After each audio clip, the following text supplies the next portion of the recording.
Hello, friends! Merry Christmas from Taipei for those who celebrate. So, many of you watching might be Christmas Eve for you guys in the US.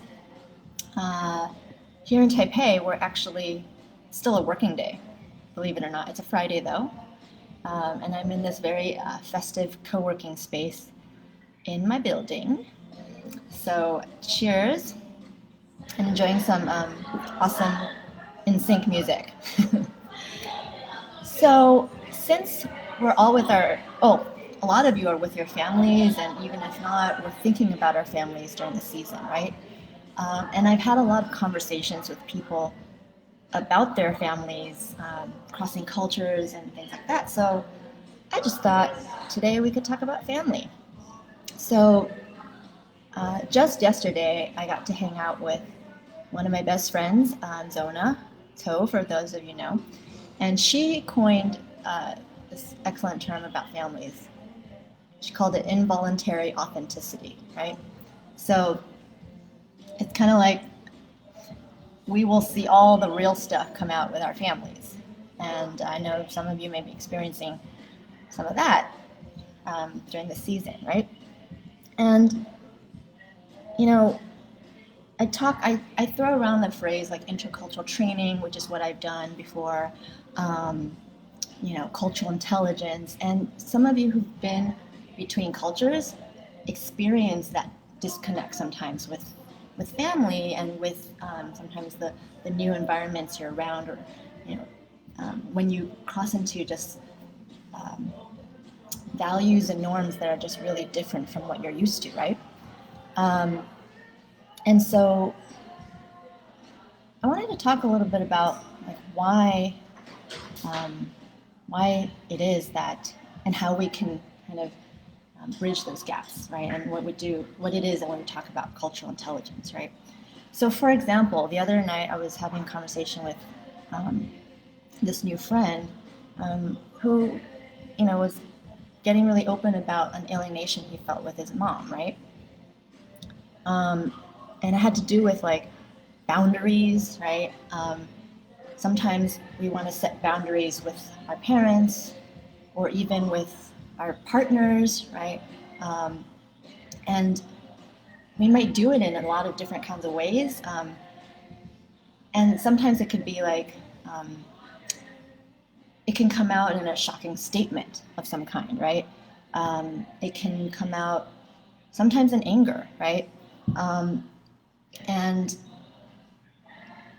I think a lot of it comes from just not knowing how to balance how to get your parents or your loved ones to see things from your view, right? And you might have different values. For example, maybe the man I was talking to, he was actually going to therapy, and getting a much better sense of, his relationship with his family. He wanted his mom to go to therapy too. But when he mentioned that, uh, it was really insulting for his mom, right? As if, because she comes from a more traditional, older generation background that views therapy and coaching as if like something's really wrong with you and it's very shameful, right? And whereas like if we grow up in the West, we often think, oh, this is a way to take personal responsibility, and we really want our family members to do the same, right? So how do you cross that divide when they just see things in a completely different way? I think a quick tidbit I just want to share with you guys today is, how we would never think of trying to speak a language, like an actual language, to someone that doesn't understand it, right? So, for example, I wouldn't be speaking Mandarin to someone who doesn't understand Mandarin, right? I would try to speak whatever language that they understood. And I think this is the thing about culture, right?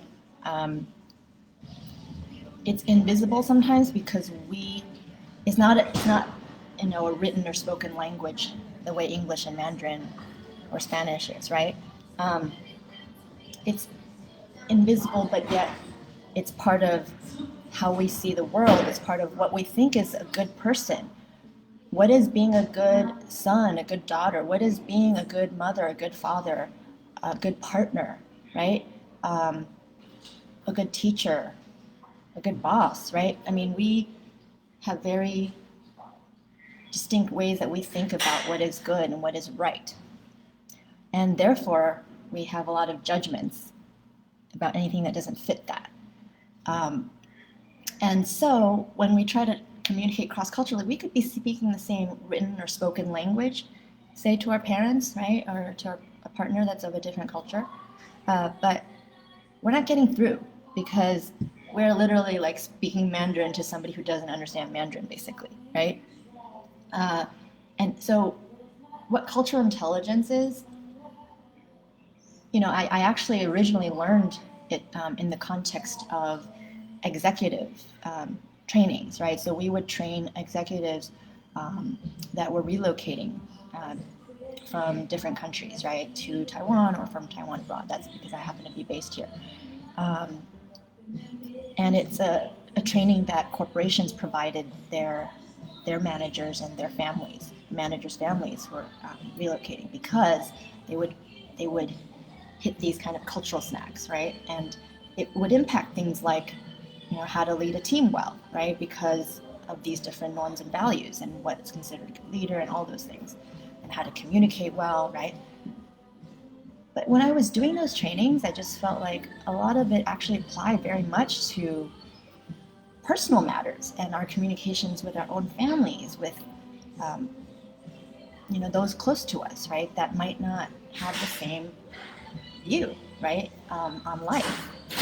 And so I think that's actually why uh, I incorporate cultural intelligence as one of the first pillars, first frameworks in the Multicultural Heroes Journey course that I offer, right? Because in the beginning of the program, we're really just establishing the different norms and frameworks out there. Sometimes it really helps just to understand deeply how, and really immerse yourself in like how another worldview works, right? And you may know certain sort of superficial aspects, like about another culture, like, oh, they have, they believe in filial piety, or oh, they don't always say what they think, or things like that. But I think um, anything that you know only superficially, it's very easy to stereotype or to judge, right? And everything is in the judgment, whether it's of ourselves or of others. And really, in the end, um, if you're judging others, you're basically judging yourself. And if you're judging yourself, you're judging others, right? So it's all kind of the same piece. And so when we talk about like with your mom, doesn't understand you going to therapy and doesn't understand why you're recommending it, or coaching, right? Um, it's likely, there's certain judgments about what is right, but you're not going to be able to convince them by just continuing to speak the language only you understand and they don't, the cultural language. And so a lot of the beginning of the Multicultural Heroes Journey, we're actually learning how to even flex, and to speak another language culturally. Um, and then, the differences with our families, it's sometimes it's cultural, and sometimes it's personality, and sometimes it's a mix of both. Um, like in my own case, like I really healed things. I balanced things with my own family, and we talk about family dynamics as well.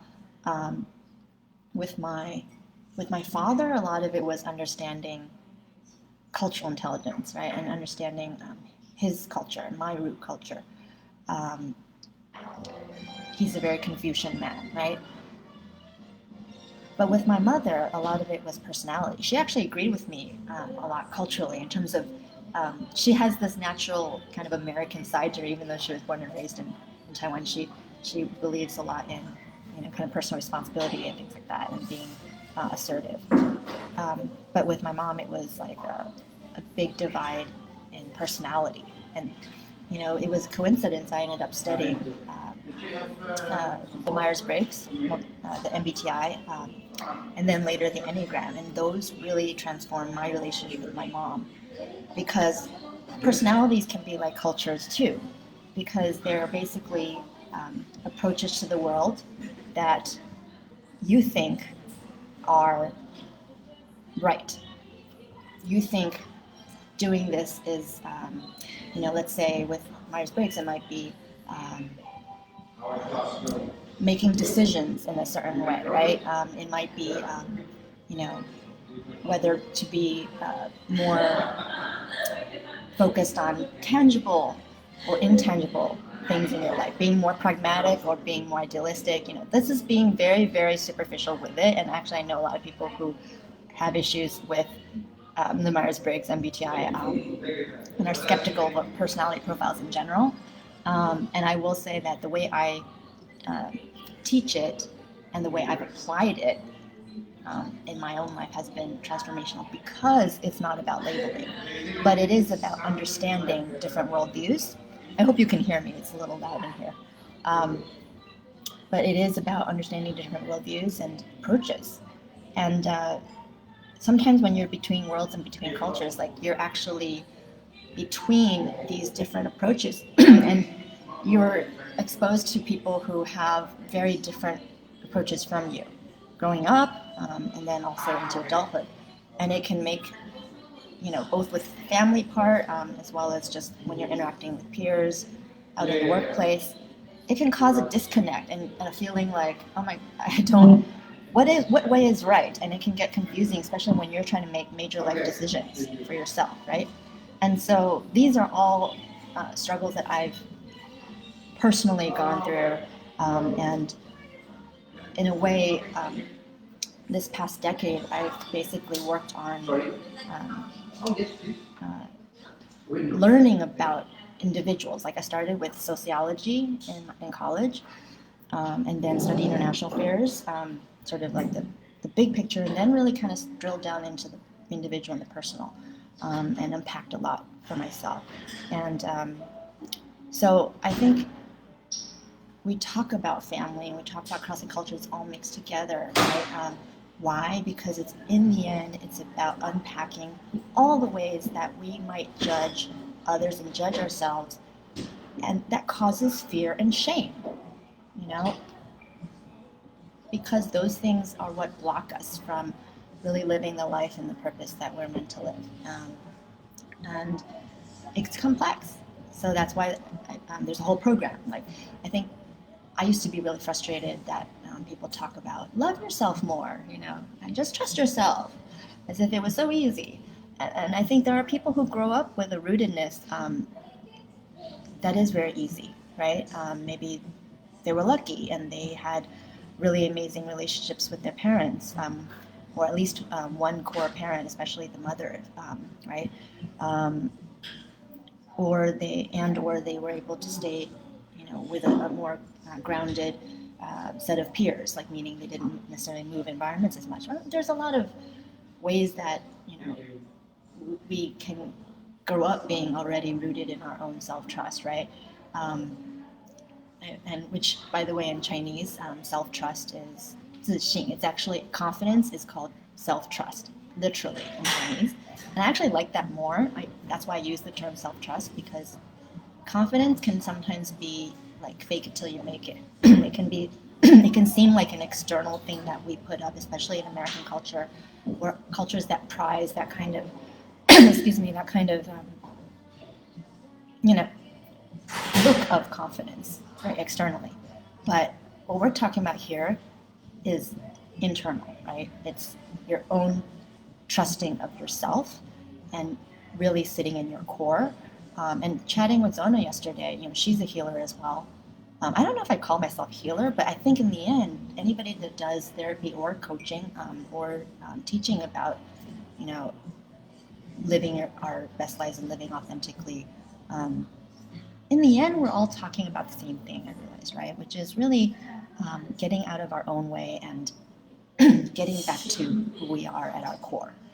And so my work happens to be based on my own personal and professional experiences as a multicultural, as somebody who's experienced a lot of transitions and kind of slipped through the gaps at times, because and felt like a series of identity crises sometimes, right? Because you're like, which world do I go for, right? Which world do I believe in? How do I make sense of all these different values, especially when those close to me don't share them? And how do I communicate with them? How do I um, communicate with myself and all the complexity? So, yeah, that is what I wanted to share with you guys today. So, hopefully, just taking away that language is cultural as well, personality is cultural as well. And that's why it's called the Multicultural Hero's Journey. So I'll talk about the hero's journey part at some point too, but that's sort of the beginning of talking about multicultural. So hope you guys are having a wonderful evening or day wherever you are, and hit the give me a comment, or just let me know if you've seen this and what you think. If you have any questions, I'm happy to talk about and answer questions throughout as I do these lives and share some thoughts with you guys. So have a wonderful one. Take care.